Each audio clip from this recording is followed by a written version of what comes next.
Para el año ya, esto es en el año 59, ya aquí vemos una cosa muy distinta. Ya vemos un manejo de la técnica y del concepto mucho más afinado. Vemos ya o sea, realmente un dominio de la línea casi perfecto. Estas son obras donde se va a jugar, Gego va a jugar con lo que va a ser la estructura de composición de esta época de Gego, que son el uso de las líneas paralelas para crear campos de línea que va a superponer, va a crear transparencia, y esas líneas van además a ser formas geométricas, formas abstractas. Son como veladuras, como cortinas de línea que va muy finamente arreglándose una al lado de otra. Aquí vemos una, esta es otra. Vemos también cómo está la utilización de ese espacio vacío, vemos cómo las líneas se encuentran, vemos cómo hay un contraste de la línea para separar, como para romper, cómo hay equilibrio y bueno, todo eso es muy característico de esta época. Pero estas obras, con esta madurez técnica y conceptual, son el paso de haber estado en el taller de un reconocido artista argentino, de origen estadounidense, de origen argentino, que fue Mauricio Lasansky. Él fue un importante artista gráfico en los Estados Unidos, fue un maestro sobre todo la técnica de la punta seca, que es una de las técnicas gráficas, fue un revolucionario allí, pero además fue la primera persona en crear una maestría en artes plásticas en Estados Unidos. Él estaba en la Universidad de Iowa y Gego llega allí por casualidad, de la mano nuevamente de Gerd Leufer. Gerd Leufer había ganado una beca por un año para estudiar artes gráficas en los Estados Unidos. Entonces va a estar en dos sitios. Va a estar en la Universidad de Iowa, Gego se cuela ahí y aprende con Lasansky estas importantes técnicas, y luego se mudan a Nueva York, donde se establecen un tiempo, que va a ser un tiempo muy importante para Gego, va a ser unas esculturas importantísimas, entre ellas una que es adquirida por el MoMA en esa época tan temprana, y además va a seguir haciendo grabados, como estos que estamos viendo. Como ven, ya hay un manejo de la técnica perfecta, un conocimiento cabal de la misma. Aquí vemos ya combinación de técnicas, agua fuerte y agua tinta. Después de este año de aprendizaje y de mucha experiencia, Gego regresa a Venezuela en el año 60, y junto con Gerd Leufer asisten a la nena Palacios, a Lisa Palacios, en lo que se llamaba el taller de la nena, ¿no? O sea, lo que es el preámbulo de lo que sería el TAGA, ¿no? La nena ya tenía una prensa, le habían regalado, tengo entendido, una prensa, y estaba comenzando, o sea, no tenía ni idea de cómo trabajar el grabado, tenía gran interés. Y una de las personas que más lo ayudan en esa época son Gego y Gerd Leufer. Ambos le ayudan a organizar el taller, a experimentar, a dar sus primeros pasos, aunque ellos no llegan a hacer allí obras, pero le ayudan mucho a que ella comience a ese proceso que después, bueno, ustedes saben que bueno, va a ser su gran aporte a las artes plásticas en Venezuela. Inclusive, a decir de María Fernanda Palacio, la hija de la nena, Leufer llega a regalarle a la nena Palacio sus cuadernos y apuntes de cuando él estudiaba en Alemania, estudió en Alemania.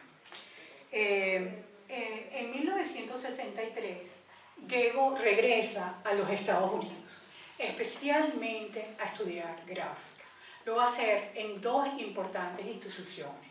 Una va a ser el Pratt Institute, que es en Nueva York, que es donde estuvo antes Gerd Leufer, un prestigioso establecimiento fundado en 1887 que formaba a ingenieros, diseñadores y arquitectos. Y la otra institución a la que asistió como artista invitada fue al Tamarin Lithography Workshop, que en ese momento quedaba en Los Ángeles, ahora queda en Albuquerque, en la universidad. Este último fue fundado en 1960 con el objetivo de crear espacios para que artistas y aprendices del grabado trabajasen juntos. Del Prat, vamos a ver, ella hizo Aguafuertes, hizo Intaglios, que son estas obras que son grabados en relieve sin tinta. Sobre todo, esto es lo que más va a experimentar. Esto hace muchísimo, la producción es bien vasta de esta obra. Es una obra de una precisión impresionante. Me disculpan, se ve así porque es una obra muy difícil de fotografiar, porque es blanco, o sea, es simplemente blanco. Lo que estamos viendo ahí como línea son prácticamente las sombras que produce esa filigrana, porque es prácticamente una filigrana que hace Gego ahí con la obra. Aquí vamos a ver otros ejemplos, o vamos a adivinar otros ejemplos. Pero ven cómo hay el uso de la línea rítmica, casi son pentagramas musicales, ¿no? O sea, como las formas se van variando, van rotando, uno siente que que hay movimiento en cada una de estas obras.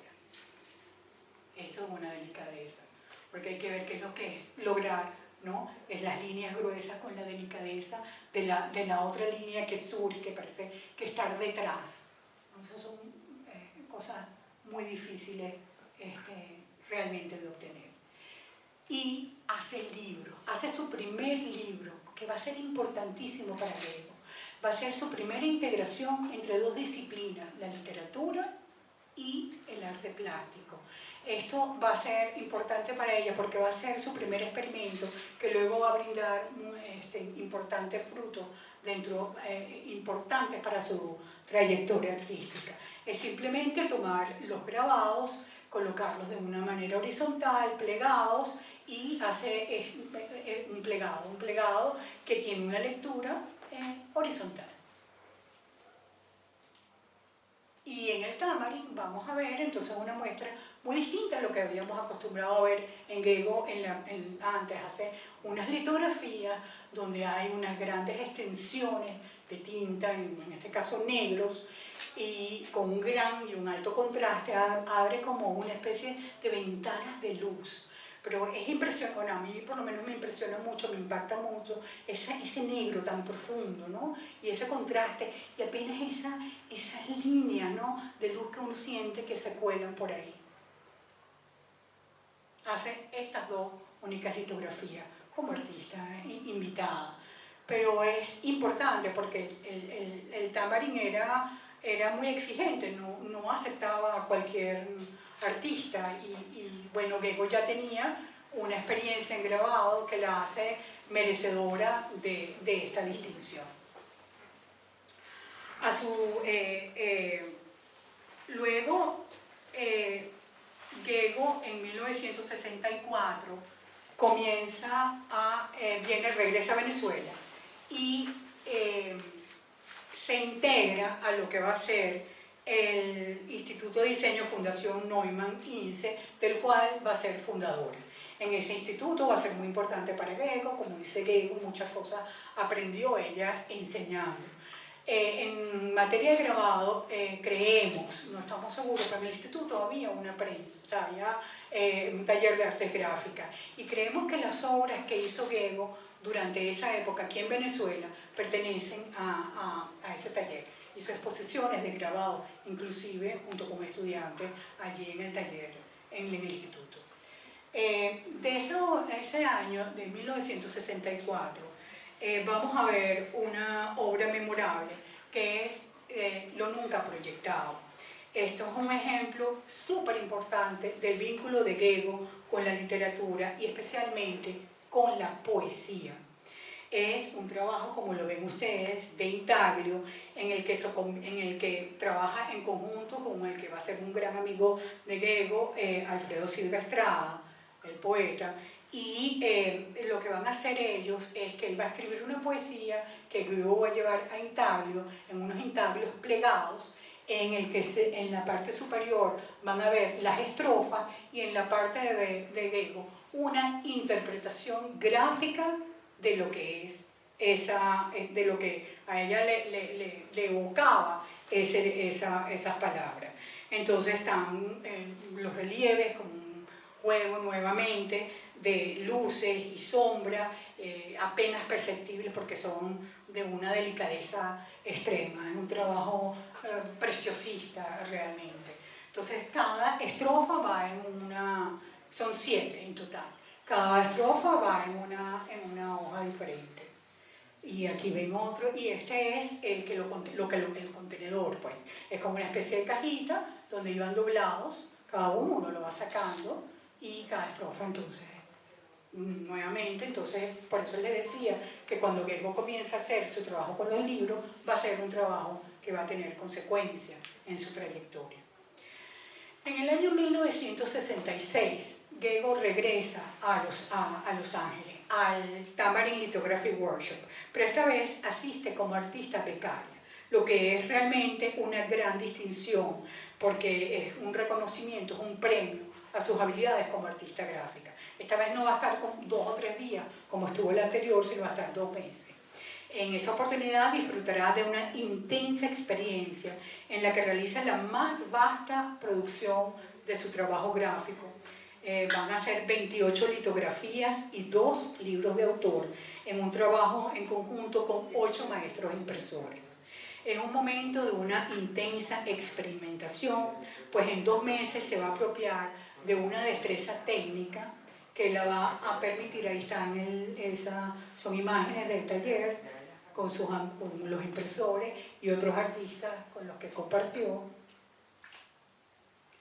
Y entonces allí vamos a ver cómo Gego comienza a investigar diferentes soluciones, estrategias, cambia de papel, cambia de tinta y bueno, va a desarrollar un trabajo muy amplio y muy profundo. ¿Ves? O sea, cómo va a jugar con colores distintos, cómo va a usar de manera diferente los espacios, el vacío, las líneas, los espacios que llena de color. Nuevamente un trabajo de mucha delicadeza y preciosismo.